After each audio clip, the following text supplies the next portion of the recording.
Assalamualaikum warahmatullahi wabarakatuh. Salam dan bahagia.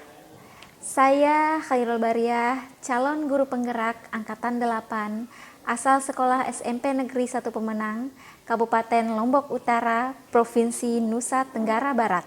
Saya akan memaparkan demonstrasi kontekstual filosofi pemikiran Ki Hajar Dewantara.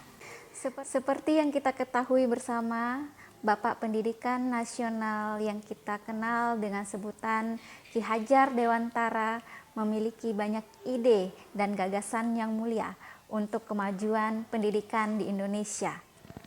Filosofi Ki Hajar Dewantara yang pertama adalah bahwa Ki Hajar Dewantara mengartikan pendidikan sebagai taman, yaitu tempat persemaian benih-benih kebudayaan dalam masyarakat. Ki Hajar Dewantara mengibaratkan pendidikan sebagai taman dan pendidik sebagai Pak Tani. Maka untuk menumbuhkan benih-benih yang subur, hendaknya memberi ruang yang nyaman bagi peserta didik untuk tumbuh dan berkembang. Pendidikan dapat menjadi ruang berlatih, wadah bertumbuh kembangnya nilai-nilai kemanusiaan yang dapat diteruskan atau diwariskan. Yang kedua berkaitan dengan dasar-dasar pendidikan yang menuntun. Ki Hajar Dewantara menjelaskan bahwa tujuan pendidikan yaitu menuntun segala kodrat yang ada pada anak-anak agar mereka dapat mencapai keselamatan dan kebahagiaan yang setinggi-tingginya, baik sebagai manusia maupun sebagai anggota masyarakat. Oleh karena itu, pendidik hanya dapat menuntun anak tumbuh atau hidupnya kekuatan kodrat anak. Jadi tidak untuk merubahnya. Ki Hajar Dewantara mengibaratkan pendidik sebagai Pak Tani, di mana tugas seorang petani adalah menanam benih-benih dan merawatnya sehingga menjadi tanaman yang subur dan memberikan hasil yang berlimpah. Baik atau tidaknya bibit yang ditanam bukanlah penentu bahwa tanaman-tanaman tersebut akan tumbuh subur. Namun, baik atau tidaknya tanaman tersebut tergantung tangan atau perlakuan Pak Tani yang merawatnya. Selama proses menuntun, anak diberi kebebasan. Namun, pendidik sebagai pamong yang dalam hal ini memberi tuntunan dan arahan agar anak tidak kehilangan arah dan membahayakan dirinya. Seorang pamong dapat memberikan tuntunan agar anak dapat menemukan kemerdekaannya dalam belajar. Saya sebagai seorang pendidik mencoba untuk dapat memahami kondisi murid, apa yang mereka hadapi dan alami dalam kehidupannya. Karena peran pendidik tidak hanya tentang mengajarkan materi, melainkan mendampingi setiap proses tumbuh kembangnya laku anak agar menjadi pribadi yang lebih baik. Tidak semua murid memiliki kemampuan dan kesempatan yang sama dalam memahami sesuatu.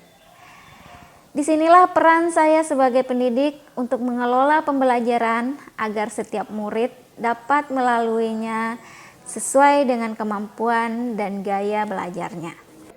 Memberi mereka ruang kreativitas belajar yang berbeda hingga akhirnya mereka menemukan sendiri arti merdeka belajar. Konsep pemikiran Ki Hajar Dewantara ketiga yaitu pendidikan yang relevan dengan kodrat alam dan kodrat zaman yang mengiringi kehidupan anak-anak. Artinya, pendidikan yang diberikan harus sesuai dengan kondisi lingkungan atau potensi anak. Selain itu juga harus mengikuti perkembangan zaman. Pendidik harus mampu memberikan pendidikan yang sesuai dengan kebutuhan anak pada zamannya, dengan memperhatikan potensi dirinya. Salah satunya adalah dengan pemanfaatan teknologi. Kemajuan teknologi sangatlah pesat, meskipun tidak dipungkiri bahwa perkembangan tersebut memberikan dampak yang negatif. Namun, tidak berarti kita harus menutup diri dari perkembangan tersebut. Justru kita harus bisa memanfaatkan dan menerima nilai positif dari perkembangan teknologi. Filosofi yang keempat yaitu budi pekerti. Budi pekerti atau watak atau karakter merupakan perpaduan antara gerak pikiran, perasaan, dan kehendak atau kemauan yang menimbulkan tenaga. Menurut beliau, pendidikan harus seimbang antara cipta, rasa, dan karsa. Budi pekerti melatih anak memiliki kesadaran diri yang utuh untuk menjadi dirinya dan kemerdekaan dirinya dan orang lain.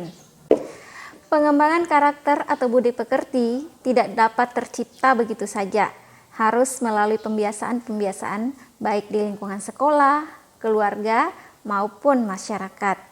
Pembiasaan-pembiasaan tersebut seperti tolong-menolong, ramah lingkungan, gotong royong, sopan santun, dan lain sebagainya. Dan yang terakhir adalah trilogi pendidikan yang kita kenal dengan semboyan Ing Ngarso Sung Tulodo, Ing Madya Mangunkusumo, dan Tuturi Handayani. Ing Ngarso Sung Tulodo berarti seorang pendidik harus bisa menjadi teladan atau contoh yang baik. Guru dapat memberi contoh yang baik dalam perkataan maupun perbuatan. Yang terakhir, trilogi pendidikan yang kita kenal dengan semboyan Ing Ngarso Sung Tulodo, Ing Madya Mangunkusumo, dan Tuturi Handayani.